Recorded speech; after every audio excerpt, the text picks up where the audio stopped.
Pilot খুব ভালো ছিল, জীবন বাঁচিয়েছে, বিমানবন্দরে বললেন মমতা। বৃহস্পতিবার আবহাওয়ার কারণে মুখ্যমন্ত্রীর বিমান অবতরণে সমস্যা। অঞ্জলি সিল্ক এখন আমাদের দুটি শোরুম হাবড়া ও বনগাঁতে।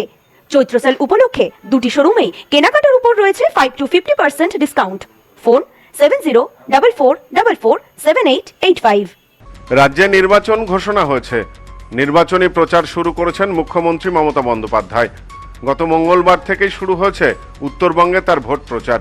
বৃহস্পতিবার কলকাতায় ফেরার পথে আচমকায় মাঝ আকাশে বিপাকে পড়ে মুখ্যমন্ত্রীর বিমান। বিকালে আচমকা দুর্যোগের কারণে নির্বাচনী প্রচার সেরে অন্ডাল বিমানবন্দর থেকে আকাশপথে কলকাতায় ফিরছিলেন তিনি। দমদম বিমানবন্দরের ওপরে এসেও তার বিমান অবতরণ করতে পারেনি, কারণ নিচে তখন প্রবল দুর্যোগ চলছে, ঝোড়ো হাওয়া সাথে শিলাবৃষ্টি। এই অবস্থায় বিমান অবতরণের অনুমতি দেয়নি এটিসি। বাধ্য হয়ে মাঝ আকাশে মুখ্যমন্ত্রীকে নিয়ে চক্কর কাটতে থাকে বিমান। অবশেষে দমদম বিমানবন্দরে সফল অবতরণ হয় বিমানের। পূর্ব নির্ধারিত সূচি অনুযায়ী শুক্রবারেও তার প্রচার সূচি ঠিক করা ছিল। গতকালের ঘটনার পর শুক্রবার সকাল থেকেই বারে বারে মুখ্যমন্ত্রীর সফরসূচি অদলবদল হতে থাকে। অবশেষে ঠিক হয় পূর্ব নির্ধারিত সফরসূচি অনুযায়ী শুক্রবার বিকালে বিশেষ বিমানে অন্ডালে উড়ে যাবেন মুখ্যমন্ত্রী। এদিন দুপুর 3টে নাগাদ দমদম বিমানবন্দরে আসেন তিনি। বিমানে ওঠার আগে সাংবাদিকদের মুখোমুখি হয়ে তিনি গতকালকে তার বিমানের পাইলটের প্রশংসা করেন।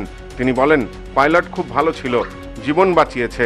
পাশাপাশি পেট্রোল ডিজেলের মূল্যবৃদ্ধি হ্রাস করা নিয়ে কেন্দ্রের ঘোষণা ও নানা বিষয়ে কেন্দ্রের সমালোচনাও করেন তিনি। দেখুন, পাইলট খুব ভালো ছিল, they tried their best, they saved our life. এর থেকে বেশি আমি আর কিছু বলবো না। আগে তো কমিয়ে বাড়িয়েছে, কত বাড়িয়েছে 1000%। আগেই সে শাড়ির দোকানে গিয়ে মানে শাড়িটার কত দাম, 1000, কমতে কমতে হলো 400 টাকা। প্রথমে যে 1000 টাকা বাড়িয়ে দিয়েছে, 1000%, 1000% বাড়িয়ে দিয়েছে। তারপরে এটা শুল্ক কমানো মানে কি দাম কমবে? শুল্কটা কত পার্সেন্ট? লোকের পাক, এটা আমি চাই, লোকের অসুবিধা যাতে না হয়। গ্যাসটা কি হলো? 25 দিন আগে লোকের রান্নাঘরটা আগে তো রান্না করবে, খাবে। পেট্রোল তো অ্যাভেলেবেল আছে আমাদের এখানে, আর গ্যাসও অ্যাভেলেবেল আছে। আমি চাই না আমাদের এখানে হলদিয়াতে যে গ্যাস প্রোডাকশন হয় সব পুলিশ অফিসারদের চেঞ্জ করে দিয়ে, ডিএমদের চেঞ্জ করে দিয়ে বাংলায় যে গ্যাস প্রোডাকশন হয় সেই সিলিন্ডার যেন বাইরে না যায়। আর দ্বিতীয় কথা হচ্ছে, আমার এই যে 10 লক্ষ লোক বাইরে থেকে ইলেকশনের সময় ডিউটি করতে আসবে, হাজার হাজার লোক, তাদের গ্যাস দিতে গিয়ে বাংলার লোকের যেন গ্যাসের প্রবলেম না হয়। কেরোসিনটা আমরা বাড়িয়েছি কিছুটা, এবং এই কেরোসিনটা রেশনের মাধ্যমে মানুষ পাবে। তাতে যারা স্টোভে রান্না করে কিছুটা সুযোগ হবে, কিন্তু আজকাল বেশিরভাগ মানুষই গ্যাসে গেছে।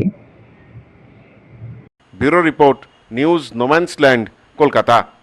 সম্প্রীতি guest house hotel and restaurant. সমস্ত আধুনিক সুবিধাযুক্ত AC double bedroom, standard double bedroom, twin bedroom, deluxe double bedroom. আমাদের হোটেলেই রয়েছে বাঙালির খাবার সহ মাল্টি কুইজিন রেস্টুরেন্ট। শহরের মধ্যে অথচ সম্পূর্ণ নিরাপদ পরিবেশে থাকা খাওয়ার একমাত্র ঠিকানা Sampriti guest house hotel and restaurant, Chakdah road, টবাজার, বনগাঁ। ফোন 03215257603।